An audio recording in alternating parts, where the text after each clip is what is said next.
உலக தமிழ் சொந்தங்கள் அனைவருக்கும் வணக்கம். மக்கள் களம், மனம் திறந்த பேச்சுக்கள், வெடிக்குரல்கள், புரட்சிகரமான கருத்துகள், நாட்டு நடப்புகள், அரசியல் நிகழ்வுகள் அத்தனையும் உள்ளடக்கிய மக்கள் களம்.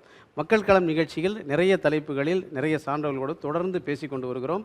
அந்த வகையில் இன்றைக்கு நம்மிடையே திருக்குறள் திருவிலிருந்து மணவளக்கலை மன்றம், வேதாத்திரி மகரிஷி அவர்களின் மணவளக்கலை மன்றத்தில் இருந்து அங்கத்தினர்கள் அனைவரும் வருகை புரிந்திருக்கிறார்கள். அவர்கள் வந்திருப்பது நமக்கு மட்டற்ற மகிழ்ச்சி, ரொம்ப சந்தோஷம். நம்ம நேராக களத்துக்குள்ளே போகிறோம். சொல்லுங்கள் மேடம். வாழ்க வையகம், வாழ்க வளமுடன். இப்போதைய காலகட்டத்தில் இந்த நேரத்தில் நம்ம முக்கியமாக வையகத்தை வாழ்த்தணும்.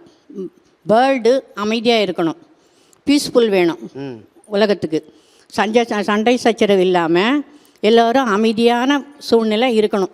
அப்போ தான் நம்ம ஜனங்களும் நிம்மதியாக வாழ முடியும். அதனால் வாழ்க வையகம்னு மட்டும் எல்லோரும் நாம் இரவில் ப்ரே பண்ணிக்கணும்.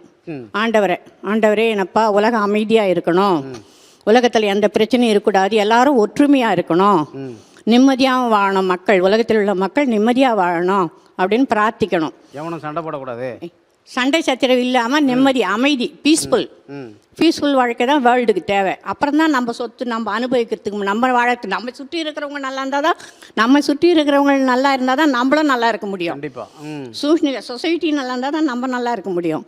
அதனால் வாழ்க வையமும் வாழ்த்தணும். நம்மளால் முடிஞ்ச வரைக்கும் நல்லது செய்யணும். மற்றவங்களுக்கு எவ்வளோ முடியுமோ அது நல்ல மனப்பான்மை, நல்ல பக்குவம், நல்ல சொல், நல்ல செயல், நல்ல எண்ணம் அது இருந்தாலும் எல்லாருக்கும் இருந்தாலும் அவங்கவுங்க ஒழுங்காக நடந்துக்கினாவே இந்த வேர்ல்டு நல்லாயிருக்கும். எங்கேயோ சண்டை போகிறோம், நமக்கு கேஸ் இருக்கு. அது சொல்லுங்க. அதனால் இந்த உலகத்தை வாழ்த்தணும். முதல்ல உலகத்தை வாழ்த்தணும். உலகத்தில் மக்கள் அனைவரும் நல்லா இருக்கணும். அதுதான் நம்மளுக்கு தேவை. மகளிர் தின வாழ்த்துக்கள் சொல்லிடுங்க. மகளிர் தின வாழ்த்துக்கள்.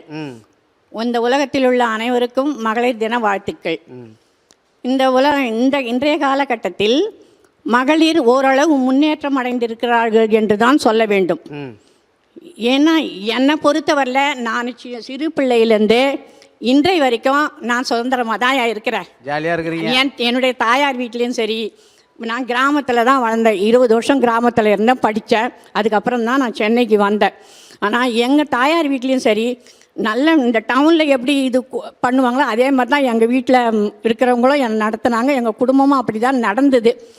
ஆனாலும் இப்போ அந்த சொத்துங்கிறது ஆண் பிள்ளைகளுக்கு தான் கொடுப்பாங்க, பெண் பிள்ளைகளுக்கு கொடுக்க மாட்டாங்க. பங்கு சொத்துல எவ்வளோ சொத்து, எவ்வளோ நிலம், கழனி, கொல்லை எது இருந்தாலும் பெண் பிள்ளைகளுக்கு கிடையாது. பெண் பிள்ளைகளுக்கு ஏதோ ஒரு நகை போட்டு கல்யாணம் பண்ணி கொடுக்குறாங்க, அதுதான். அதுக்கப்புறம் வார்மை சிறுமையிலெல்லாம் செய்யணும் இல்லையா? அதுக்கப்புறம் அது குழந்தை பிறந்தா செய்யணும், அதுக்கு வயசுக்கு வந்தால் செய்யணும், எல்லாமே கல்யாணம் பண்ணாலும் மாமன் சீர் செய்யணும். அதனால் சொத்தெல்லாம் கொடுக்க மாட்டாங்க பெண்களுக்கு. ஆண் பிள்ளைகளுக்கு மட்டும்தான் அந்த இருக்கிற சொத்து ஃபுல்லாக. ஆனால் இப்போ கொஞ்சம் காலம் மாறி இருக்கு. இப்போ காலம் மாறி இப்போ பெண்களுக்கும் சொத்துரிமை கொடுக்குறாங்க, சொத்துரிமை கிடைக்குது. சட்டம் போட்டாச்சு. ஆமாம், சட்டம் வந்துடுச்சு. சட்டம் வந்தா கூட அப்போதைக்கெல்லாம் அந்த மாதிரி கொடுக்கறது இல்லை. எல்லா பெண்களுக்கு காலத்துக்கும் நாங்கள் சீர் செய்யணும் அப்படின்னு சொல்லுவாங்க அண்ணன்மார்கள். தாய் தகப்பனே ஒத்துக்க மாட்டாங்க குழந்தைகள் பெண் பிள்ளைங்களுக்கு கொடுக்கறதுக்கு. இப்போ சொல்லுங்க. அதனால என்ன மேடம், பெண்களுக்கெல்லாம் சொத்து தர மாட்டாங்களாமே? இன்னைக்கு சம உரிமை இருக்கு, சொத்துல பாதி பங்கு இருக்கு. கருணாநிதி பீரியட்லயே போட்டிருக்காங்க, சட்டம் போட்டாச்சுங்க. இன்றைக்கு உலக மகளிர் தின வாழ்த்துக்கள். இன்றைய தினம் காருடைய நோன்பு. சாவித்திரி காருடைய நோன்பு. சத்தியவான் சாவித்திரியை யமன் கிட்ட இருந்து கொண்டு வருது, போராடி கொண்டு வந்த நாள் இன்னைக்கு. அதனால அவங்களையும் ஒரு வாழ்த்து சொல்லிடுவோம். பெண்கள் இன்னைக்கு எல்லா இடத்துலையும் முன்னேறி வந்துட்டு தான் இருக்காங்க. எல்லா சாதனையும் புரிஞ்சுட்டு தான் இருக்காங்க. வேலைக்கு போகிறாங்க, கல்வித்துறையில் எல்லா துறையிலுமே அவங்க முன்னேறி தான் இருக்காங்க. ஆனால் இந்த குடும்பம் நடத்துறது ஒரு சாதனையாக தான் எடுத்துக்கணும். காலையில் எழுந்திரிச்சு பசங்களுக்கு ஸ்கூலுக்கு அனுப்ப நடத்துறதே ஒரு சாதனை தான். ஆமாங்க ஐயா. ஃபஸ்ட்டு குழந்தை கருவுற்று அந்த குழந்தைய பெற்று எடுக்கிறதே ஒரு சாதனை தான். ஆமாம், இந்த காலத்துக்கு அது பெரிய சாதனையாக தான் இருக்குது. கண்டிப்பா.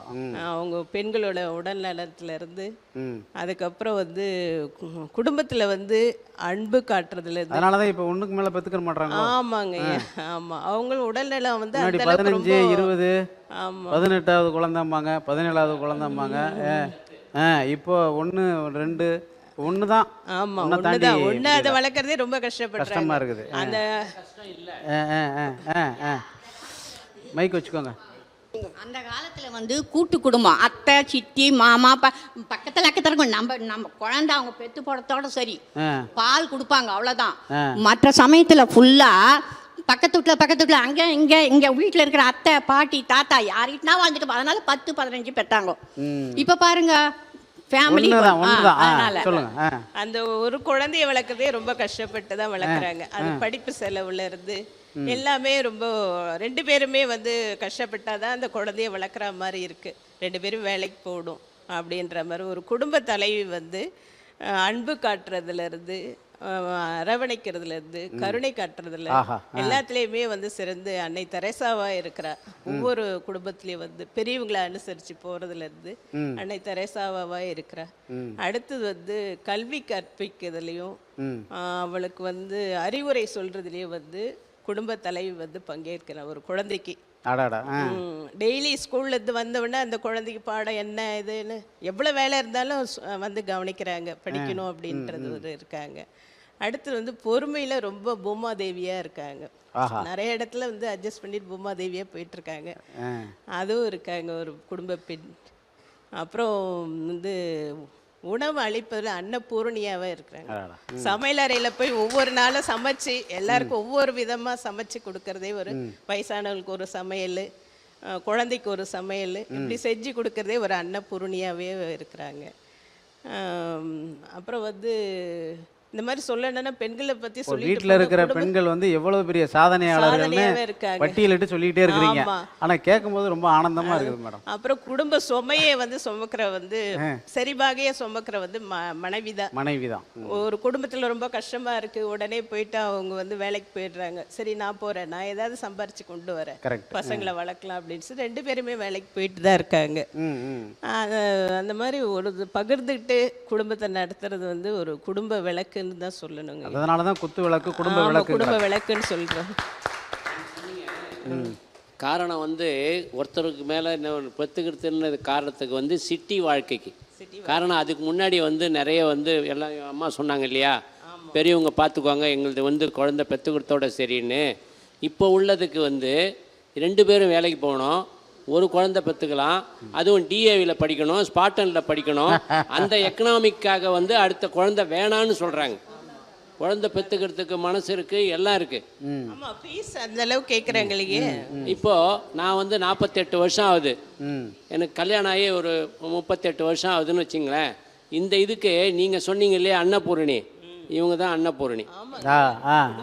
காரணம் இது வரைக்கும் வருஷத்துல 2 வாட்டி தான் வந்து ஹோட்டலுக்கே போற மாதிரி வச்சிருக்காங்க. வருஷத்துல 2 தடவை தான். 2 தடவை தான். ஹோட்டல்காரன் எப்படி பொழைப்பான்? அது பண்றது அன்னபூரணி. காரணம் யார் வந்தாலும் எது வந்தாலும் கொடுக்கறதுக்கு ரெடியா இருக்கிறாங்க. அதனால வாழ்க்கை நல்லா இருக்குது, பசங்களும் நல்லா நீங்க சொன்ன மாதிரி வளர்த்துருக்குறாங்க, ஆரோக்கியமா இருக்கிறாங்க. பொண்ணை வளர்த்து ஜெயா டிவியில் நியூஸ் வாசி வச்சு இன்னைக்கு அமெரிக்காவில் படிக்க வச்சு இது பண்ணி வேலை செஞ்சுட்டு இருக்காங்க. இதுக்கெல்லாம் வந்து லேடிஸ் தான் நல்லதுன்னு சொல்லி சொல்கிறேன். அருமை வளமுடன். அருமை. மகளிர் தின வாழ்த்துக்கள். பொண்ணை படிக்க வைக்கிறதுக்கு ஏன் பொண்ணை படிக்க வைக்கணும், பையனை தான் படிக்க வைக்கணும், பொண்ணை கல்யாணம் பண்ணி கொடுத்துடலான்னு சொன்னார். ஆமாம், வந்து இன்ஜினியரிங் படிக்கணும்னு ஆசைப்பட்டா.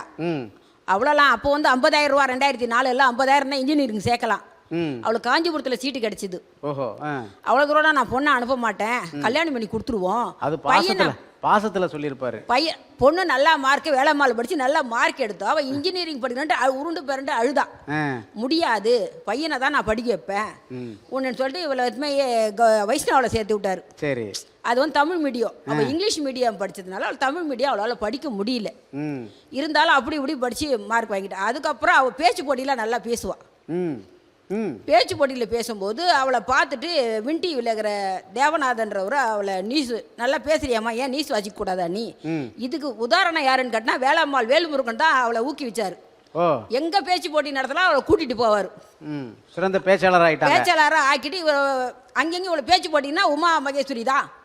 இண்டு பேப்பர்லாம் வந்திருக்கு, உமா பாஸ்கரன் கூட, மகேஸ்வரி பாஸ்கரன் அப்படி நல்லா வந்தா. அதுக்கப்புறம் இவர் சேர்த்தார். அதுலேயும் அந்த வைஷ்ணவ காலேஜில் அவள் படிச்சுட்டா. அதில் வந்து பேச்சு போட்டியில் இருக்கும்போது இவள் அங்கங்கே 50-60 இதுக்கு போயிருக்கா. பேச்சு போட்டிக்கு போயிருக்கும்போது அதில் தேவநாதன் விண்டினி ஓனர் அவர் பார்த்துட்டு, ஏமா நீ நல்லா பேசுறிய, ஏமா நீ சுவாச்சிக்கூடாதான்னு கேட்டார். இல்லைங்க எங்கள் அப்பா என்னை அனுப்ப மாட்டார் அப்படின்னு சொல்லிட்டு தெரியுமா வந்து வாய்ஸ் டெஸ்ட் எடுத்தாங்க. அவளுக்கு மேக்கப் டெஸ்ட் எல்லாம் எடுத்துட்டு நல்லா பேசுகிறம்மா நீ பேசலான்னு வந்து அவளுக்கு அந்த டிவி வாசங்களுக்கு முன்னாடி அது பேசுகிறாங்க பாருங்க டப்பிங், அதுக்கு பேச வச்சாங்க. இப்போ நல்லா பேசுகிறாள்னு சொல்லிட்டு இவளை அப்புறம் நீஸ் லீடராக ஆக்கிட்டாங்க. ஆக்கிட்டு இவன் நல்லா மேலும் மேலே வந்து இந்த நடிகர்களை பேட்டி காண்றது, வெளிநாட்டு சேனலுக்கு தெரிகிற மாதிரி எல்லாம் பண்ணிக்கிட்டு இருந்தான். இதை பார்த்துட்டு இவளை ஜெயா டிவியில் கூப்பிட்டாங்க. அப்போ சொன்னாராம், நான் நல்லா உங்களை பண்ணி விடுவேன், நீங்கள் கடைசியில் வேற சேனலுக்கு போயிடுங்கன்னு சொல்லிக்கிட்டே இருந்தாராம் அவரு, அந்த தேவநாதன்றவர். வின்டிவி தேவநாதன்றவர். அப்புறம் என்ன பண்ணா ஜெயா டிவியில் நியூஸ் லீடராக போனேன். அதுங்காட்ட மேரேஜ் பண்ணி கொடுத்துடலாம். இன்னும் அவன் என்ன பண்ணி எம்ஏ படிக்கணும்னு புக்கெல்லாம் வாங்கி வந்து வச்சுட்டான். படிக்கக்கூடாது, போதும் பொம்பளை எல்லாம் ரொம்ப நாளைக்கு வச்சிருக்க முடியாது, கல்யாணம் பண்ணி கொடுத்துடணும் அப்படின்னு சொல்லிட்டு அவருக்கு வெளிநாட்டில் அப்படின்னு யார் சொன்னா? எங்க வீட்டுக்காரர் சொன்னாரு. ஆமா, வீட்டுக்காரர் சொன்னார். சரி, கல்யாணம் பண்ணி கொடுத்துடணும், பொண்ணெல்லாம் வச்சிருக்க கூடாது அப்படின்னு சொன்னா. அவன் மேலும் மேலும் படிக்கணும், எனக்கு கல்யாணம் வேணான்னு சொன்னான். இந்த ஜெயா டிவியில் நியூஸ் பார்த்தனால மேட்ரிமோனியில் கொடுத்தோம். சரி, நிறைய வரன்கள் வந்தது அவளுக்கு. அப்புறம் அவளுக்கு வெளிநாட்டில் கல்யாணம் பண்ணிக்கின்னு போயிட்டா. வானாமா வெளிநாட்டில்னா அவளுக்கு என்னமோ வெளிநாட்டில் போகணுன்னு அவளுக்கு ஒரு எண்ணம் இருந்தது. வெளிநாட்டில் கல்யாணம் பண்ணிக்கின்னு போயிட்டா. அங்கே போயிட்டு 1 வருஷம் 2 வருஷம் அப்படி ஓட்டிக்கிட்டு இருந்தான். மொத குழந்தை பிறந்தது. 2வது மாசமாக இருக்கும்போது ஏன் நம்ம டாக்டருக்கு படிக்கக்கூடாது அப்படின்னு சொல்லிட்டு ஒரு இடமா டாக்டருக்கு போய் கேட்க போயிருக்கா. அப்போ வந்து நீ சென்னையில் எங்கே படித்த, எந்த இதுவில் ஸ்கூலில் படிச்சேன்னு சொல்லிட்டு வேல்முருகன் சார்லாம் அவங்க கேட்டிருக்காங்க ஃபோன் பண்ணி. இந்த பொண்ணு டாக்டருக்கு வந்து படிக்கிறேன்னு கேட்குறியே, உன் மார்க்கெல்லாம் நல்லா தான் இருக்குது, நீ படிக்கலாம் அப்படின்னு சொல்லிட்டு வைஷ்ணவ காலேஜ்லேயும் இவளை கேட்டிருக்காங்க. அந்த இந்த பொண்ணு இங்கே தான் படிச்சுதா, இதோட படிப்பெல்லாம் எப்படி இருக்குது, நல்லா தாங்க படிச்சுட்டு நீங்கள் டாக்டருக்கு சேர்த்துக்கிறதுனா சேர்த்துக்கலாம் அப்படின்னு சொல்லியிருக்காங்க. அதுக்கப்புறம் போய் கேட்டால் 8 கோடி 7 கோடி செலவாகும், நீ மாசமா இருக்கிறா. அப்போ போய் கேட்கும்போது மாசமா இருக்கிறா, நீ மாசமா இருந்து நாங்கள் எந்த நாடு ஒன்றாலும் போடுவோம், நீ அந்த நாட்டுக்கெல்லாம் நீ போய் படிப்பியா, இப்போ அக்ரிமெண்ட் போடு அப்படின்னு சொல்லியிருக்காங்க. அப்புறம் அவங்க வீட்டுக்காரர் வந்து கேட்டுக்கிறார், அம்மா நம்மளே எங்கள் பிழைக்கத்தான் வந்திருக்கோம், 8 கோடி 7 கோடிக்கு நமக்கு எங்கே போகிறது, நீ நர்சிங் ஒன்றா படி, என்னால் டாக்டருக்கு படிக்க வைக்க முடியாது, 5 வருஷம் 6 வருஷம் ஆகும், 2 வருஷம் வேற நாட்டில் வேலை செய்யணும் அப்படின்னு சொன்னாங்களாம். அதனால் அவன் என்ன பண்ணா நர்சிங் படித்தா. நர்சிங் படித்து ஐசியில் வேலை பார்த்துக்கிட்டு இருந்தா. அது அவளுக்கு ரொம்ப கஷ்டமாக இருந்தது. நைட் ஷிஃப்ட் தான் பார்த்துட்டு இருந்தேன். ஏன்னா காலையில் வந்து வீட்டுக்காரான சாப்பாடு பண்ணி அனுப்பணும், பையன் படிக்கிறான், பொண்ணு வேறு சின்ன குழந்தைக்கு அதே கீச்சில் விட்டுட்டு வேலைக்கு இவ போக ஆரம்பித்தா. அப்புறம் என்னாச்சுன்னு கேட்டேன்னா அதுவும் நர்ஸும் கஷ்டமாக இருக்குது அப்படின்னு சொல்லிட்டு சிவிஎஸ்சியில் படிக்கிற மாதிரி ஒரு 2 வருஷம் ஃபேமிலி நர்சிங் படித்தா. படித்து இப்போது வந்து வேலை செய்கிறா, சிவிஎஸ்சியில் வேலை செய்கிறா.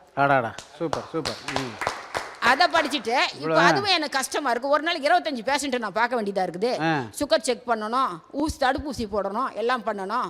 இப்போ என்னவா இருக்காங்க? இப்போ வந்து அவங்க பிஹெச்டி படிக்க போறா. எவ்வளவு தடைகளை தாண்டி பணம் சேர்த்துக்கணும். பையன் வந்து கம்ப்யூட்டர் சயின்ஸ் படிக்கிறான். அவன் வந்து இதுல மிச்சிகன்ல படிக்கிறான். அவனையும் படிக்க வச்சுக்கிட்டு வீட்டுக்கும் இஎம்ஐ கட்டிக்கினேன். இப்படி 2 பேரும். அவங்க வீட்டுக்காரர் பேங்க்ல வேலை செய்யறாரு, டெக்சாஸ்ல பேங்க்ல ஒர்க் பண்றாரு. அவர் அப்பப்போ வர்றது, அங்கே சம்பளம் அதிகமாக இருக்குன்றது அவர் அப்படி போயிட்டார். இவ்வளவுக்கும் காரணம் இவர் தான். ஆமாம், ஏன்னா இவர் காஞ்சிபுரத்தில் போட்டிருந்தாருன்னா தேவநாதன் பார்த்துருப்பாரா என்ன, ஒரு பேச்சாளர் ஆயிருப்பாரா, தேவநாதன் பார்த்து சொல்லியிருப்பாரா அவருடைய திறமைய என்ன அப்படின்னு நம்ம பாசிட்டிவாக நினச்சிக்கிற வேண்டியதான். என்ன, வாழ்த்துக்கள். அதனால் பெண்களை படிக்க வைக்கிறது ரொம்ப நல்லது. ஆனால் எங்கள் வீட்டுக்காரர் பொறுத்த வரைக்கும் ஆண்களுக்கு தான் முதலிடம் கொடுப்பேன், பெண்களுக்கு முதலிடம் கொடுக்க மாட்டேன்னு சொல்லுவார். இல்லை அதை பற்றி பேசுவோம், அது வாய்ப்பு இருக்கு, சான்ஸ் இருக்கு உங்களுக்கு. சொல்லுங்க. வாழ்க வளமுடன்.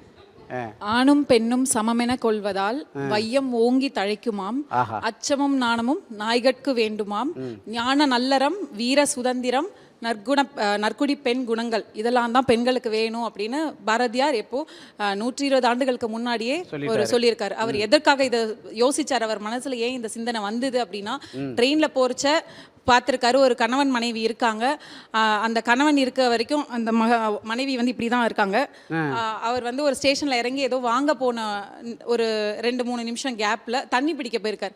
அந்த கேப்பில் இந்த அம்மா எதிர்க்க இருக்கவங்ககிட்டலாம் நீங்கள் எங்கே இருக்கீங்க, ஏது இருக்கீங்க, உங்களுக்கு எத்தனை பசங்க, எல்லா விசாரிப்பும் பேசியிருக்காங்க. திரும்ப அவர் வந்தோடனே அப்படியே உட்காந்துட்டாங்க அமைதியாக தலை குனிச்சு. அது ஏன் இப்படி இருக்காங்க அப்படின்னா, அடிமைத்தனம். அதாவது எந்த அடிமை வந்து முதலாளிக்கு முன்னாடி பேசியிருக்காங்க அப்படிங்கிற ஒரு இதுதான். அதை பார்த்த உடனே அவருக்கு வந்து பொறுக்க முடியல. அதை வச்சு தான் சிந்தனையை இது பண்ணி அவர் வந்து இந்த மாதிரி ஒரு பாடல், இது பெரிய பாடல், நான் ஜஸ்ட் ஒரு சின்ன லைனை கொடுத்துருக்கேன். ஸோ அந்த பாடலை எழுதியிருக்காரு. இது வந்து அவர் 120 ஆண்டுகளுக்கு முன்னாடியே அந்த ஒரு இதை வந்து விதைச்சிருக்காரு. ஸோ இப்போ பார்த்தீங்கன்னா அந்த சுதந்திரம் நமக்கு கிடைச்சிருக்கா பெண்களுக்கு அப்படின்னா, கண்டிப்பாக அவர் சொல்லியிருந்த அத்தனையும் பழிச்சிருக்கு. ஸோ அது மிக சந்தோஷமான ஒரு விஷயம். அவருடைய எண்ணம் வந்து நிறைவேறி இருக்கு அப்படிங்கிறது ரொம்ப சந்தோஷம். அது 100% ஆயிடுச்சா அப்படின்ற கேள்விக்கு தான் பதில் வந்து பார்த்தீங்கன்னா கொஞ்சம் குறைபாடு இருக்கு. இன்னும் 100% நம்ம அச்சீவ் பண்ணலை. ஸோ இந்த சிட்டி சைடு பார்த்தோம்னா நிறைய டெவலப்மெண்ட் இருக்குது, பெண்களுக்கு நிறைய ஒரு வாய்ப்புகள் கிடைக்குது. ஆனாலும் இன்னும் சில பெண்கள் வந்து படிக்கும்போது நான் வாழ்க்கையில் இதெல்லாம் சாதிக்கணும்னு நினச்சி வராங்க. சில பெண்களுக்கு கல்யாணம் ஆன பிறகு குடும்பம் நல்ல வெல்த்தியாக தான் இருக்கும், நீங்கள் வேலைக்கு போக வேண்டாம், வெறும் குழந்தைங்களை பார்த்துட்டா போதும் அப்படின்போது அந்த குழந்தைங்களுக்கு படிப்பு சொல்லிக் கொடுக்குறதோட அவங்களோட படிப்பறிவு உபயோகப்படுத்துறது இன்னும் போகுது. வேறு எதுவும் முன்னேற்றத்துக்கு, அவங்களோட முன்னேற்றத்துக்கோ இல்லை நாட்டுடைய முன்னேற்றத்துக்கோ எதுவும் கான்ட்ரிபியூட் பண்ண முடியல. அதே வந்து கிராமப்புறங்களில் பார்த்தோன்னா இன்னும் ரொம்ப பேக்வேர்டாக இருக்கும். என்னென்னா இன்னும் கூட பெண்கள் வந்து ஒரு 18 வயசுக்கு மேலே, ஐயா ஆல்ரெடி சொன்ன மாதிரி அந்த வயசுக்கு மேலே இருக்க பெண்களை வந்து திடீர்னு வீட்டில் வயசானவங்களுக்கு பாட்டி இருக்காங்க, அவங்க இறந்துறதுக்கு முன்னாடி கல்யாணம் பண்ணணும்னு படிப்பு நிறுத்தி கல்யாணம் பண்ணுறாங்க. அண்ட் அதே மாதிரி அந்த பெண் வந்து எங்கே ஒரு படிப்புக்கு அனுப்பினா ஒரு வேறு ஜாதி மகனை, அதாவது பையனை விரும்பி கல்யாணம் எதனா ஆகிடுமோ அப்படிங்கிற ஒரு விதத்துலையும் பயந்து சீக்கிரமாகவே கல்யாணம் பண்ணுற நிலைமையும் இன்னும் இருக்குது. இதை விட இன்னும் நிறைய விஷயங்கள் வந்து அனுபவிச்சுட்டு தான் இருக்காங்க கிராமப்புற பெண்கள். ஸோ 100% நமக்கு இன்னும் அந்த ஒரு பெண்களுக்கு கிடைக்கல. இன்னும் அந்த சுதந்திரம் கிடைக்கணும். பாரதியார் சொன்ன அந்த ஞான நல்லறம் வீர சுதந்திரம் வந்து பெண்களுக்கு சீக்கிரம் கிடைக்கணும் அப்படிங்கிறது முழுமையாக கிடைக்கணும். இன்னும் பாகுபாடு இருக்குது அப்படிங்கிறாங்க. இன்னும் கிராமத்து பெண்களுக்கும் நகரத்து பெண்களுக்கும் நிறைய பாகுபாடு இருக்குது, அவங்களுக்கு நிறைய கிடைக்க மாட்டேங்குது அப்படின்னு ஆதங்கப்படுறாங்க. அது இப்போ வந்து ரொம்ப அப்படி சொல்ல முடியாதுங்கய்யா. நீங்கள் கொஞ்சம் வில்லேஜ்லலாம் போய் பார்த்தீங்க அப்படின்னா அவங்களுமே நல்லா டெவலப்பாக தான் இருக்காங்க. டெவலப் ஆகிட்டாங்க. டெவலப்பாக தான் இருக்காங்க. ஏன்னா வந்து போன மாதம் ஒரு வீடியோ பார்த்தேன், முதலமைச்சர்கிட்டே கேட்குது எங்கள் ஊருக்கு பஸ் விடுங்கன்னு. ஆமாம், ஏன்னா விஞ்ஞானம் வந்து அங்கே போயிடுச்சு. எல்லாருக்கும் கைக்குள்ளேயும் நம்ம வச்சுருக்கோம் அது செல்ஃபோன். அதுலேயே வந்து எல்லாமே இருக்கிறதுனால அவங்க ஓரளவுக்கு பார்த்த அளவுக்கு நல்லா டெவலப் தான். அவங்க வந்து நல்லா இப்போ நிறைய படிச்சுட்டாங்க. அந்த படிப்பு இருக்கிறதுனால அவங்க எல்லா இடத்துக்கும் வராங்க. ஆனாலும் அம்மா சொன்ன அளவுக்கு ஒருவேளை முன்னேறலையாக இருக்கலாம். ஏன்னா நான் வந்து கொஞ்ச நாள் செக்ரட்டரியேட்டில் ஒர்க் பண்ணேங்கய்யா. அப்போ அங்கே பார்த்தா அங்கே சிட்டியில் நல்லா படித்தவங்க யாருமே நிறைய பேர் இல்லை. எல்லாருமே வந்து நான் கவர்மெண்ட் ஸ்கூலில் படித்த வில்லேஜ்லேருந்து வந்தவங்க தான் ஒரு 60% மேலே அவங்க தான் இருக்காங்க செக்ரட்டரியேட்டில் இருக்கவங்க வந்து. அது மேக்ஸிமம் லேடிஸ் தான் இருக்காங்க. அவங்க அப்போ தான் எனக்கு ஆச்சரியமாக இருந்துச்சு. எல்லாரும் வில்லேஜில், மேக்ஸிமம் வில்லேஜ் தான். அவங்க எல்லாமே டிஎன்பிஎஸ்சி 10ஆம் கிளாஸ் அதான் பேசிக். இப்போ வந்து டிகிரி வச்சுருக்காங்க. 10ஆம் கிளாஸ் தான் அவங்க வந்து பேசிக். அதுதான் அவங்க வந்து படிச்சிருக்காங்க. ஏன்னா அந்த கிராமத்தில் வந்து ஒரு இளைஞனோ ஒரு இளம்பெண்ணோ படித்து அவங்க ஒரு ஜாபுக்கு போயிருந்தாங்கன்னா அந்த கிராமத்தில் உள்ளவங்களுக்கு 10 பேருக்காவது சொல்லி தராங்க. நான் அதை வந்து கண் கூட பார்த்துருக்கேன். அதுக்கப்புறம் இன்னொன்று என்னென்னா, கிராமத்தில் வந்து எல்லா கிராமத்துலேயும் வந்து லைப்ரரி இருக்குங்கய்யா. நீங்கள் நம்ம இந்த சுற்று வட்டாரத்தில் நீங்கள் பார்த்துருப்பீங்களா லைப்ரரி இருக்கதை? பார்க்க முடியாது. ஆனால் ஒரு வில்லேஜில் போய் பாருங்கள், கண்டிப்பாக ஒரு லைப்ரரி இருக்கும். அந்த லைப்ரரியில் வந்து அவங்க டைம் போட்டு அவங்க கிளாஸ் எடுக்கிறாங்க.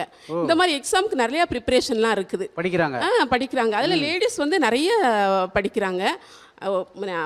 அதாவது சிட்டி அளவுக்கு நம்ம வந்து சிட்டியில் என்னென்னா ஒரு இன்ஜினியரிங் படிக்கணும், ஐடியில் போகணும், அந்த எலைட் பீப்புளாக மாறணும் அப்படின்னு தான் நினைக்கிறாங்க. ஆனால் அவங்க வந்து பேசிக்காக ஒரு கவர்மெண்ட் ஜாபுக்கு போயிடணும் அப்படின்னு அவங்க நினைக்கிறாங்க. ஆமாம், இங்கே வந்து நம்ம இந்த சமுதாயத்து மக்கள் வந்து எலைட் லைஃப்பை தான் விரும்புகிறாங்க இங்கே சிட்டியில் இருக்கவங்க.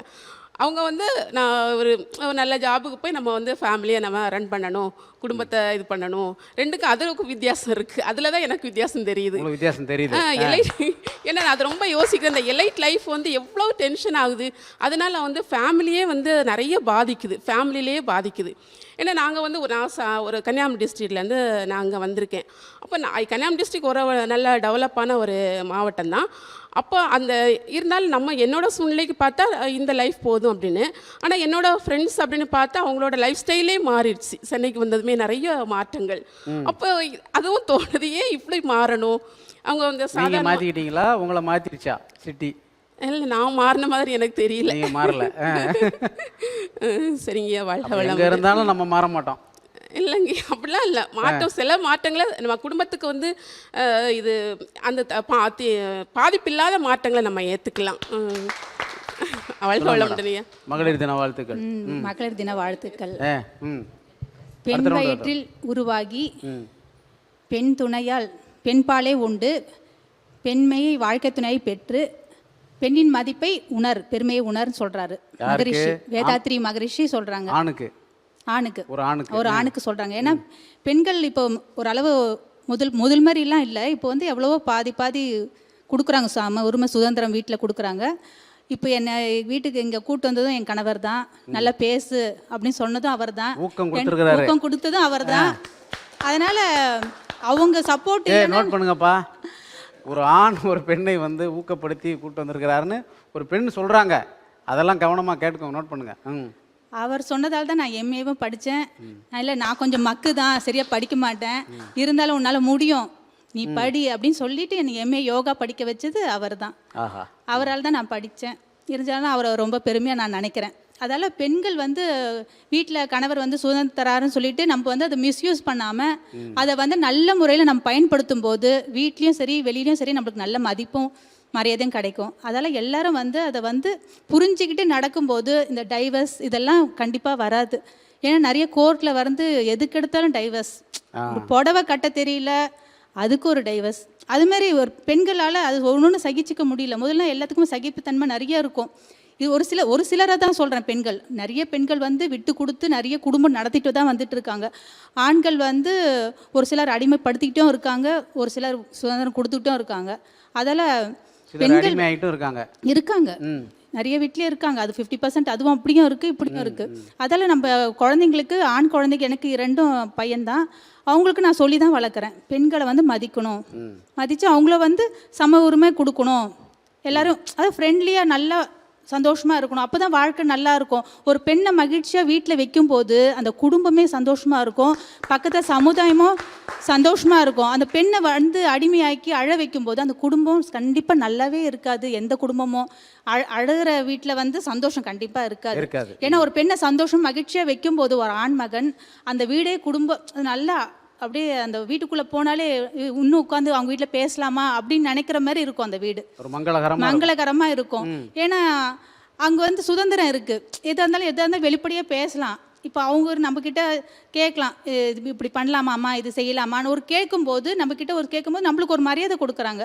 அது நம்ம சொல்லும்போது நம்ம தவறாக கூட நம்ம சொல்லலாம், அவர் கரெக்டாகவும் சொல்லலாம். அப்போ சொன்னால் இல்லைம்மா இப்படி அப்படின்னு சொல்லும்போது நம்ம அதை ஏற்றுக்கும் போது அங்கே ஒரு நல்ல சூழ்நிலை உருவாகுது. அதால் பெண்களும் அதை புரிஞ்சு நடந்து அதை வந்து பின்பற்றணும். வாழ்க்கை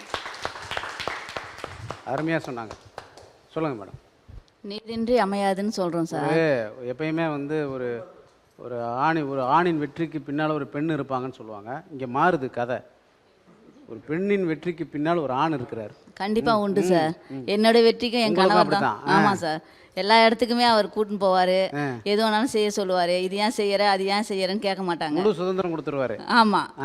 நீ இப்போ வந்தா கூட நீ போயிட்டு வான்னு தான் சொன்னாங்க, நீ போவேணான்னு யாரும் தடுக்கவே இல்லை. நீங்கள் சொல்கிறதெல்லாம் அவர் கேட்பாரு. ஆமாம், கேட்பாரு. இல்லை பேசுங்க, ஒரு பிரச்சனை இல்லை. நீங்கள் சொல்கிறதெல்லாம் அவர் கேட்டுட்டாருன்னா ஒரு பிரச்சனை இல்லையே. பிரச்சனை இல்லை, சண்டையும் வராது சார் எங்களுக்குள்ள. ஆமாம், எப்பவுமே வந்து சந்தோஷமாக தான் நாங்கள் இருப்போம், சண்டைலாம் போட்டுக்க மாட்டோம். இந்த மாதிரி இருக்கணுங்கிறீங்க. ஆமாம், இந்த மாதிரி இருக்கணும். எல்லாம் அட்ஜஸ்ட் பண்ணி போனால் எல்லாமே நல்லா தான் சார் நடக்கும்.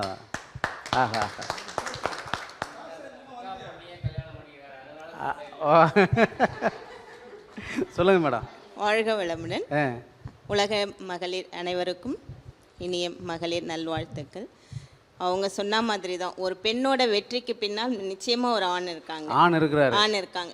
எங்கள் வீட்டில் வந்து என்னை வந்து படிக்க வச்சது எங்கள் அப்பா. என்னை எங்கள் வீட்டில் ஃபஸ்ட்டு பொண்ணுன்றது நான் மட்டும்தான். அவங்க வந்து என்னை திருச்சியில் படிக்க வச்சார், ஹாஸ்டலில். அவர் தைரியமாக என்னை நீ போய் படி. நான் வந்து இவங்க சொன்ன மாதிரி ஓரளவுக்கு வாழ மாட்டேன் தான், +2 வரையிலும். +2ல் தமிழ் மீடியம் படித்தேன். காலேஜில் வந்து இங்கிலீஷ் மீடியம் போட்டாங்க. அது வந்து எனக்கு ரொம்ப ரொம்ப ரொம்ப ரொம்ப டஃப்பாக இருந்தது. சரி. ஒவ்வொரு வார்த்தைக்கும் எனக்கு இங்கிலீஷ்க்கு அர்த்தம் புரியாது. ஆனால் என் கூட படித்த என்னோட சீனியர்ஸ் எல்லாமே லேடிஸ் காலேஜ் தான். அவங்க வந்து ஒவ்வொருத்தரும் எனக்கு சொல்லி கொடுத்தாங்க. அங்கே இருக்க எல்லா லேடிஸுமே என்னை ஒரு இதுவாக நீ இதெல்லாம் பண்ணாத, நான் உனக்கு கற்றுத்தரேன் வா அப்படின்னு சொல்லி என்னை ஒரு ஸ்போர்ட்டிவாக எடுத்துகிட்டு போனாங்க. ஒரு சப்ஜெக்டில் கூட ஃபெயில் ஆகலை. எல்லா சப்ஜெக்ட்லேயும் பாஸ் மார்க் ஃபர்ஸ்ட் கிளாஸில் எடுத்து டிஸ்டிங்ஷனோட வெளியில் வந்தேன்.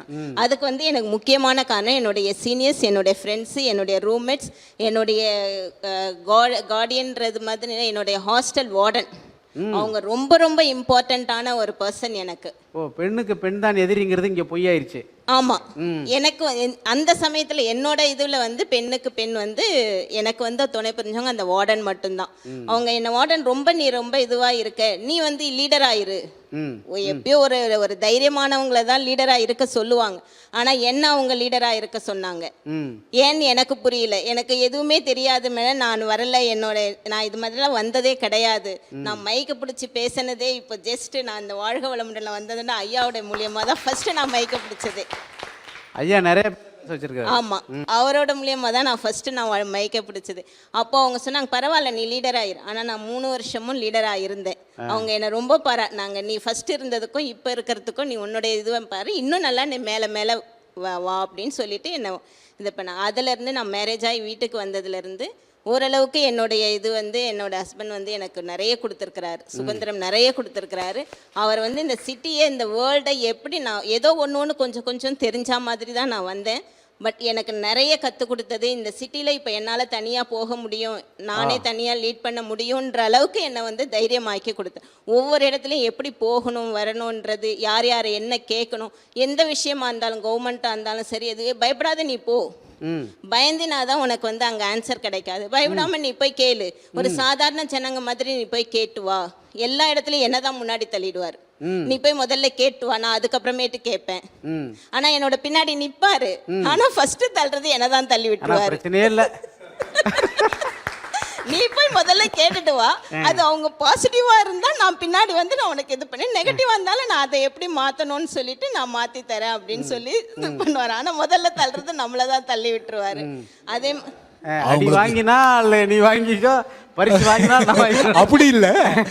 அனுபவத்தை வந்து முழுமையாக அவங்க பெறணும். நான் எல்லா கவர்மெண்ட் ஆஃபீஸும் அமைச்சிருக்கேன் அவங்கள A to Z. நான் பாட்டு ஆஃபீஸ் போயிட்டு டைரக்ஷன் கொடுத்தேன், நீ போய் அங்கே போய் பாரு, போய் கேளு. ஆஸ் எ லேமேனாக அப்ரோச் பண்ணு. ஒன்றும் இல்லை, இது எப்படி பண்ணணும்னு கேளு. ஒருத்தர் கைட் பண்ணுவாங்க. நீ போய் அதுக்கடுத்து வேலையை முடிச்சுட்டு வான்னா, எங்கள் மிஸ்ஸஸ் வந்து நிறைய வேலையை முடிச்சிருக்கா. எனக்கு என்னுடைய பேர்டன் வந்து நிறைய விஷயங்களை வந்து பேட் பண்ணி முடிச்சிருக்கா. அதனால் வந்து அந்த தைரியத்தை ஓரளவுக்கு என்னால் முடிஞ்சு நான் கொடுத்துருக்கேன். வாழ்க வளமுடன்.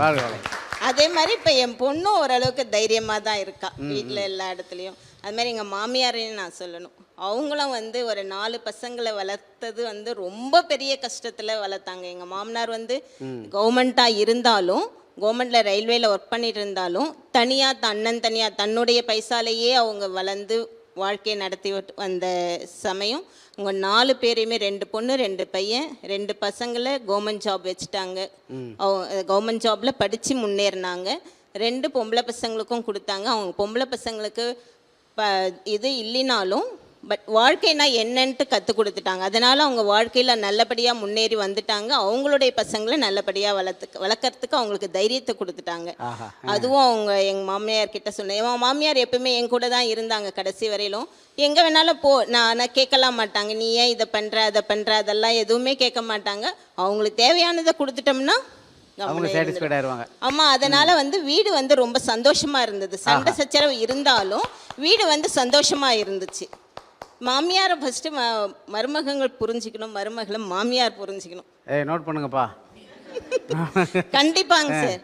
இது வந்து இப்போத்தி இருக்கிற ஜென்ரேஷன் வந்து ஓரளவுக்கு புரிஞ்சுக்கிறாங்க. இதுக்கு கொஞ்சம் முன்னாடி எங்கள் லெவலில் இருக்கிற போது வந்து மாமியார் இது சொன்னால் ரொம்ப கொஞ்சம் எப்படின்னா கொஞ்சம் நம்மளை அடிமைப்படுத்துகிறாங்களா அப்படின்ற மாதிரி இருந்துச்சு. பட் இப்போ வந்து ஃப்ரெண்ட்லியாக இருக்கிறாங்க. மாமியாரும் மருமகளும் தான் எங்கே வேணாலும் போகிறாங்க வராங்க. இந்த ஃபேமிலி வந்து அப்படியே ரன் அவுட் ஆகணும். இப்போ லேடிஸுங்க வந்து மற்ற லேடிஸ் தன் வீட்டுக்கு வந்த லேடிஸையும் இப்போ பொண்ணுங்களையும் நம்ம பொண்ணு மாதிரி பார்த்து அவங்களுக்கு தேவையானது அவங்களுக்கு என்ன தேவையோ அது மாதிரி செஞ்சு இது மாதிரி இது தப்பாக இருந்தால் தப்புமா அப்படி சொல்லலாம், கரெக்டாக இருந்தால் நான் பண்ணு நானும் கூடவே வரேன் அப்படின்னு சொன்னாங்கன்னா இந்த டைவர்ஸோ பிரச்சனைகளோ எதுவுமே வராது. சொல்லுங்க. வாழ்க வையகம், வாழ்க வளமுடன். உலக மகளிர் அனைவருக்கும் வாழ்த்துக்கள். நான் இப்போது இந்த மகளிரில் ஒரு 2-3 பேர் சொல்கிறேன். அவங்க வந்து ரோல் மாடலாக எடுத்துக்கொள்ள வேண்டிய மகளிர். முதலாவது வந்து ஆனந்தி பாய் மோகன் ராவ் ஜோஷி, இந்த அம்மா பேர். இவங்க தான் இந்தியாவில் முதல் டாக்டர், வெளிநாட்டில் போய் படித்தவங்க. பாம்பேயில் கல்யாண்ன்ற இடத்துல மகாராஷ்டிராவில் இருந்தாங்க. இந்த அம்மாவுக்கு கல்யாணம் ஆகும்போது வயசு 9 வயசில் கல்யாணம் பண்ணாங்க. அந்த அம்மா வந்து அவருடைய ஹஸ்பண்ட் வந்து மோகன் ராவ் ஜோஷி சப்போர்ட் பண்ணி இந்த அம்மா வந்து அந்த அம்மாவுக்கு கல்யாணம் ஆகி அந்த 1885 பிறந்தவங்க, 1865 பிறந்தாங்க. கல்யாணம் ஆகி அந்த அம்மாவுக்கு ஒரு குழந்தை பிறந்தது. அந்த குழந்தை இறந்து போச்சு, சரியான மெடிக்கல் கேர் இல்லாதனால. அதுக்காக அவங்க வீட்டுக்கார் சப்போர்ட் பண்ணி வெளிநாட்டில் அமெரிக்காவுக்கு அனுப்பிச்சு அந்த அம்மா 2 வருஷம் ஃபஸ்ட்டு இந்தியன் லேடி வெளிநாட்டில் போய் டாக்டர் படித்தது இந்த அம்மா தான், ஆனந்தி பாய் மோகன் ராவ் ஜோஷி. ஆனால் துரதிருஷ்டவசமாக அந்த அம்மா இந்தியா வந்து 1 வருஷம் கூட இல்லை, 22வது வயசு முதல்லே இறந்துட்டாங்க. பிறந்தது 885, 865, இறந்தது 887. 21 வருஷம் 22வது வயசில் இறந்துட்டாங்க. இது முதலாவது பெண். ரெண்டாவது கேரளாவில் வந்து ஒரு கேஸ் என்னென்னா, ஒரு பெண் இருக்கிறா, அந்த விதவை உதவித்தொகை வாங்கிட்டு இருக்காங்க அந்த அம்மா. அப்போ வந்து ஒருத்தர் வந்து கேஸ் போடுறாரு. இந்த அம்மா வந்து நான் இறந்ததா பொய் சொல்லி இந்த அம்மா வந்து விதவை தொகை வாங்குறாங்க, இந்த அம்மாவுக்கு விதவை தொகை கொடுக்கக்கூடாதுன்னு சொல்லிட்டு கேஸ் போடுறாரு அவர். அப்போ அந்த கேஸ் வருது. உடனே அந்த கலெக்டர் கூப்பிட்றாங்க, இது மாதிரி நடக்குது, நீங்கள் என்ன பண்ணுறீங்க அப்படின்னு. கலெக்டர் உடனே தாசில்தார் இவங்களெல்லாம் கூப்பிட்றாரு. கூப்பிட்டு இது மாதிரி எப்படி அந்த அம்மா விதவியாக இல்லாமல் எப்படி அவங்களுக்கு விதவை பென்ஷன் கொடுக்கலாம் அப்படின்னு கேட்குறாங்க. அப்போது பார்த்தாக்கா அந்த அம்மா வந்து கோர்ட்டுக்கு வராங்க. கோர்ட்டில் கேட்குறாங்க, ஏம்மா வீட்டுக்கார் உயிரோடு இருக்கும்போதே நீ ஏம்மா உதவி பென்ஷன் அப்ளை பண்ணி வாங்கினேன் அப்படின்னு. அதுக்கு அந்த அம்மா சொல்கிறாங்க, எங்கள் வீட்டுக்கார் என்னை விட்டுட்டு போய் 8 வருஷம் 10 வருஷம் ஆயிடுத்து. இப்போ எனக்கு வந்து சப்போர்ட் பண்ணுறதுக்கு யாரும் இல்லை. உங்களுக்கு கவர்மெண்ட்லேயே நீங்களே சொல்லுவீங்களே, நீங்கள் வந்து 8 வருஷமாக ஒரு ஆள் இல்லைன்னா அவங்க இறந்து போனதாக எடுத்துக்கலாம், கவர்மெண்ட்டில் நீங்களே சொல்லியிருக்கீங்களே, அதனால தான் நான் சொன்னேன் இறந்து போயிட்டான்னு சொல்லி, அதனால தான் வந்து நான் விதை தொகை வாங்குகிறேன் அப்படின்னாங்களாம். அதுக்கப்புறம் இந்த கலெக்டர் யோசனை, ஏம்மா அது மாதிரிலாம் நாங்கள் கவர்மெண்ட்டில் கொடுக்க முடியாதுமா, வீட்டுக்கார் இறந்து போயிருந்தால் தான் கொடுக்க முடியும், வீட்டுக்கார் உயிரோடு இருக்கும்போது உதவித்தொகை வாங்குறது வந்து கொடுக்க முடியாதுமா அப்படின்னு சொன்னார்.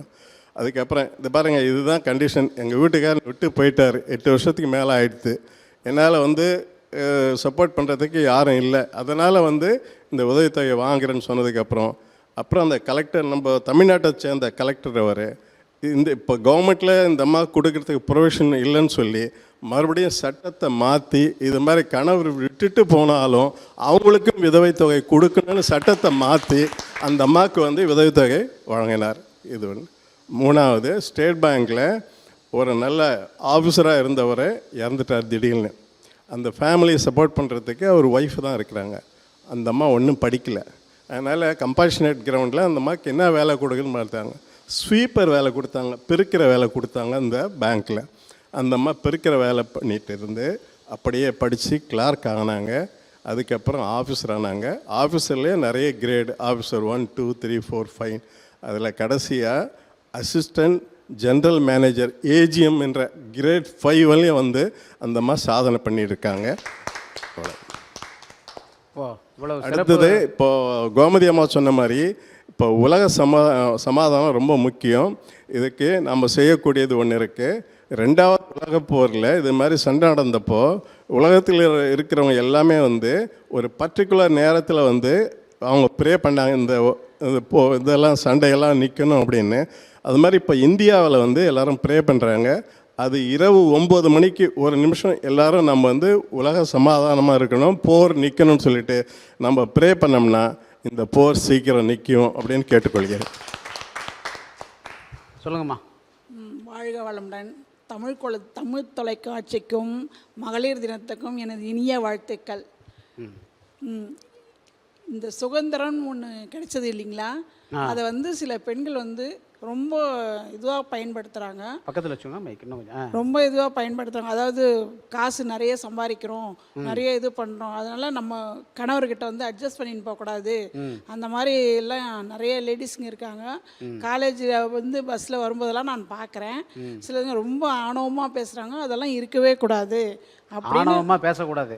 ஆமாங்க, ஆணவமாக பேசக்கூடாது. வீட்டுக்காருக்கும் அடங்கி போகிறது கிடையாது. அவங்க இல்லைன்னா நம்ம இல்லை அப்படின்னு இருக்கும்போது 2 பேரும் ஒத்து உழைச்சி இப்போ அந்த சம்பளத்தை ஒருத்தருக்கு ஒருத்தர் பங்கு போட்டு கொடுத்து குடும்பத்தை ரன் பண்ணணுங்க. இதுதான் என்னோட ஆசைங்க. உங்களுடைய அருமை. சொல்லுங்கள். வாழ்க வளமுடன். முதல்ல வந்து நான் வந்து என்ன சொல்கிறேன் அப்படின்னா, என்னோட இங்கே இருக்கிறவங்க எல்லாருமே பார்த்திங்கன்னா சகோதரிகளாக இருப்பாங்க. என்னோடய தாயோட அந்த வயசில் இருக்கிறவங்க இருக்கிறாங்க வந்து, அப்புறம் தோழியார் சில பேர் இருக்கிறாங்க வந்து. இவங்க எல்லாருக்குமே என்னோட மகளிர் தின வாழ்த்துக்கள். முதல்ல இப்போ வந்து இப்போ நம்ம என்ன இருக்கவங்களுக்கும் சொல்லிடுங்க. ஆமாம், பார்த்து கொண்டு கூடிய அனைத்து மகளிர்களுக்கும் என்னுடைய மகளிர் தின வாழ்த்துக்கள். அப்புறம் அவங்க கோச்சுக்கிற போகிறாங்க, என்ன எங்கிட்ட எல்லாம் சொல்லலை, நீங்கள் உங்களுக்கு மட்டும் சொல்லிக்கிறாங்க அப்படின்னு. இப்போ நம்ம வந்து என்ன பண்ணணும்னா, எப்போவுமே வந்து எப்படி பார்க்கலாம் இந்த பெண்கள் இன்றைக்கி வந்து முன்னேற்றம் அடைஞ்சிருக்காங்க அப்படின்னு பார்த்தீங்கன்னா, முதல்ல வந்து நம்ம தமிழகத்தில் இருக்கிற பெண்கள் வந்து பார்த்திங்கன்னா இந்தியாவில் 2வது இடத்துல இருக்கிறாங்க படிப்பறிவில். ஆமாம், தேசிய சராசரியில் நம்ம வந்து 82 விழுக்காடு வந்து பெண் கல்வி இருக்குது. அது 72 தான் சராசரி, தேசிய சராசரி. அதை விட மீன் இருக்கும். முதல்ல வந்து கேரளாவில் இருக்கும் 97%. 97. அப்புறம் வந்து அடுத்தது பார்த்திங்கன்னா கல்வியில் பார்த்திங்கன்னா வந்து ஆரம்ப கட்டத்தில் கொஞ்சம் முன்ன பின்ன அப்படியே இருக்குது, ஆண்கள் பெண்கள் இருக்காங்க. அதுக்கப்புறம் +2 தாண்டினதுக்கப்புறம் பார்த்திங்கன்னா வந்து பெண்கள் தான் முன்னாடி இருக்கிறாங்க. அதே மாதிரியே கிராமப்புறங்களில் இருக்கிற வேலைவாய்ப்பில் பார்த்திங்கன்னா வந்து பெண்களோட சதவீதம் அதிகமாக இருக்குது. ஆனால் இதை வச்சு நம்ம வந்து சந்தோஷப்பட முடியாது. ஏன் அப்படின்னா, அங்கே வந்து வாழ்க்கை முறையால் வந்து பெண்கள் அதிகப்படியான வேலைக்கு போகிறது என்னென்னா குறைந்த ஊதியத்துக்காக வேலைக்கு போகிறாங்க. ஸோ அங்கே வேலைவாய்ப்பு அதிகமாக இருந்தால் கூட குறைந்த ஊதிய ஏற்றத்தாழ்வு இருக்குது வந்து. அப்புறம் பார்த்திங்கன்னா வந்து இதே இந்த மாதிரி சிட்டியில் அந்த மாதிரி இடத்துல வந்து பார்த்திங்கன்னா அங்கே வந்து சம அளவில் இருக்கிறாங்க. இப்போ பெண்கள் வந்து எல்லா துறையும், கால் பதிக்காத துறை இல்லைன்னு சொல்லலாம் வந்து. இந்த மாதிரி இருக்க போகும்போது பெண்களுக்கு இன்றைய தேவை என்ன? இப்போ வந்து அவங்க எல்லாமே இப்போ ஒரு பெண்கள் வந்து முதல்ல நீங்கள் சொன்ன மாதிரி எதெல்லாம் தடையாக இருந்தது அப்படின்னு பார்த்தீங்கன்னா, அவங்களுக்கு வந்து கல்வியில் தடை இருந்தது, சொத்துரிமையில் தடை இருந்தது, அப்புறமேல்ட்டு வந்து நம்ம சொல்லக்கூடிய வந்து அந்த விவாகரத்து முறையில் தடை இருந்தது. அவங்களுக்கு வந்து அதெல்லாம் அவங்களால டெசிஷன் எடுக்க முடியாமல் இருந்தது. அதனால் எப்போவுமே அவங்க வந்து சார்பு வாழ்க்கையில் ஒருத்தரை சார்ந்தான வாழ்க்கையில் இருந்தாங்க. இன்றைக்கி அந்த நிலை மாறி இருக்குது. இதில் வந்து நம்ம என்ன பெருமைப்பட்டுக்கலாம் அப்படின்னா, 1893 வந்து உலகத்திலே வந்து நியூசிலாந்தில் மட்டும்தான் என்ன பண்ணியிருக்காங்க அப்படின்னா, எல்லா பெண்களுக்கும் வாக்குரிமையை கொடுத்துருக்குறாங்க வந்து. அதுக்கு அடுத்தது 1920 அமெரிக்காவில் வந்து நம்ம இன்றைக்கி மகளிர் இதெல்லாம் கொண்டாடுறோம் இல்லையா, அதெல்லாம் அந்த மாதிரி நடத்தும்போது 1920 வந்து அவங்களுக்கு வாக்குரிமை கொடுத்துருக்காங்க. ஆனால் இதில் எம்எல்ஏவோ பொசிஷனில் இருக்க முடியாது, வாக்கு போடலாம் அப்படின்னு இருந்தது. இந்தியாவில் சொல்லக்கூடாது. 1921 அமெரிக்காவிலேருந்து 1920க்கு அப்புறம் 21லேயே சென்னை மாகாணத்தில் வந்து இங்கே இருக்கிற பெண்களுக்கு வந்து வாக்குரிமை அளிக்கப்பட்டிருக்குது வந்து.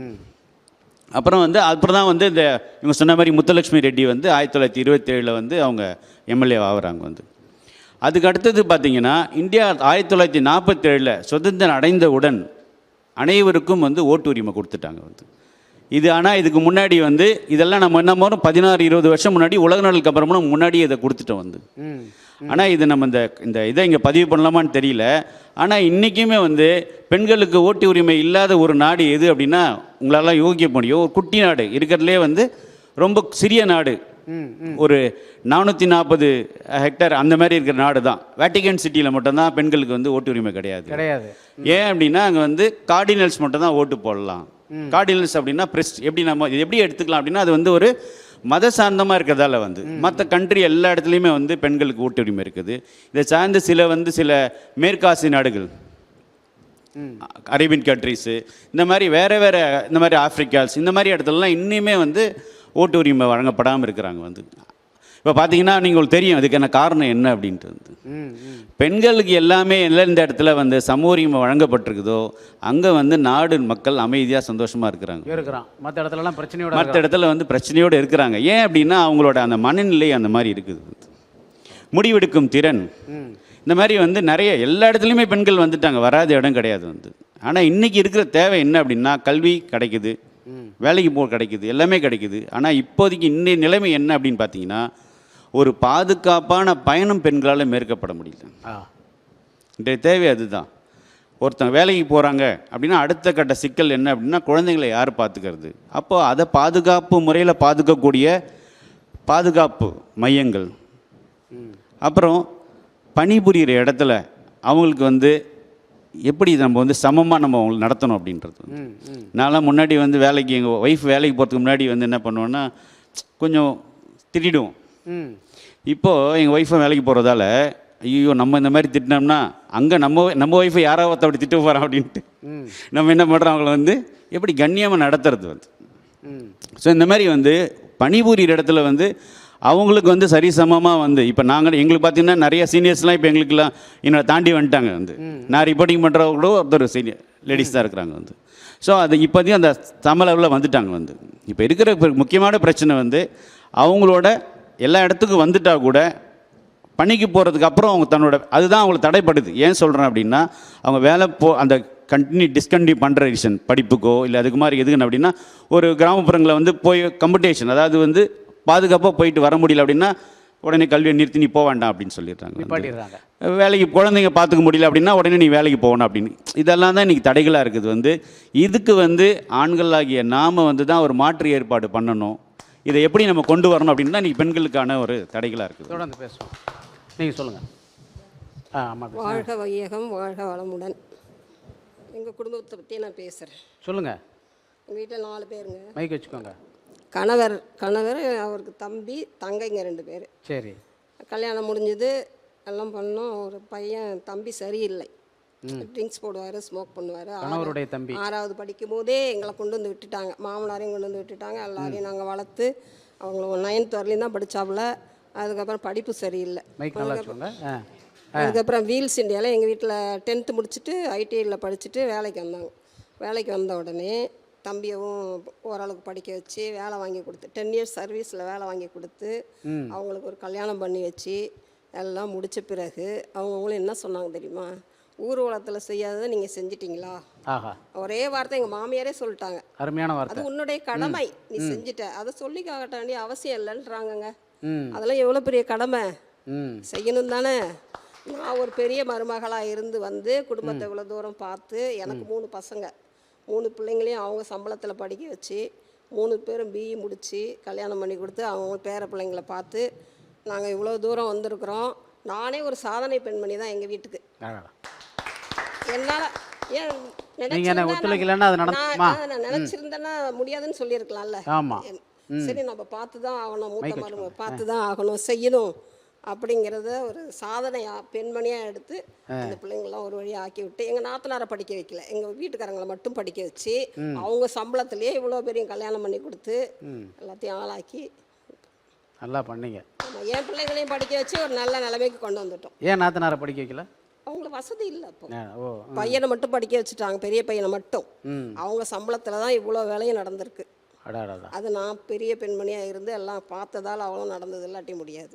நீங்களே ஒரு சாதனை பெண்மணி நானே தான். சாதனை பெண், நானே சொல்லிக்க கூடாது அதை. எவ்வளோ பெரிய ஒரு தன்னம்பிக்கைல்ல. யோ இனியா அங்கங்கே இவ்வளவு போய் தூரம் போயிட்டு கொண்டு இருக்க. வந்திருக்காங்க. எங்க நாத்தனார் பிள்ளைங்களாம் டாக்டருக்கு படிச்சிருக்காங்க. அவ்வளோ தூரத்துக்கும் நாங்க தான் காரணம். எல்லாம் ஒத்துழைச்சு எல்லாம் படிக்க வச்சு 2 பிள்ளைங்க டாக்டர், ஒரு பொண்ணு டீச்சர். நாங்கள் படிக்க வச்சு எல்லாம் பண்ணோம். எங்கள் பிள்ளைங்க 3 இன்ஜினியர் படிக்க வச்சோம். அருமை அருமை அருமை. நான் சும்மா அங்கங்கே ஏன் போயிருக்கேன். நானே ஒரு பெண், எவ்வளோ தன்னம்பிக்கை இல்லை. நானே ஒரு சாதனை பெண்மணி தான். சொல்லுங்கய்யா. இவங்க பேசுங்க. முதல்ல இருந்த அந்த முத்துலட்சுமிலேருந்து பேசுங்க. அதுக்கப்புறம் வந்து நான் பேசக்கூடிய சாதனை பெண்கள். முத்துலட்சுமி திரும்ப பேசுங்க. ஓகே. இந்தியாவின் முதல் பெண் மருத்துவர் வந்து முத்துலக்ஷ்மி ரெட்டி அப்படின்றவங்க. அவங்க வந்து பள்ளி படிப்பை முடிக்கும் போதே வந்து அவங்களுக்கு ரொம்ப எதிர்ப்பு. அவங்க மேலே கல்லெல்லாம் எரிஞ்சு படிக்க வைக்கக்கூடாது அப்படின்னு சொல்லிட்டெல்லாம் சொன்னாங்க.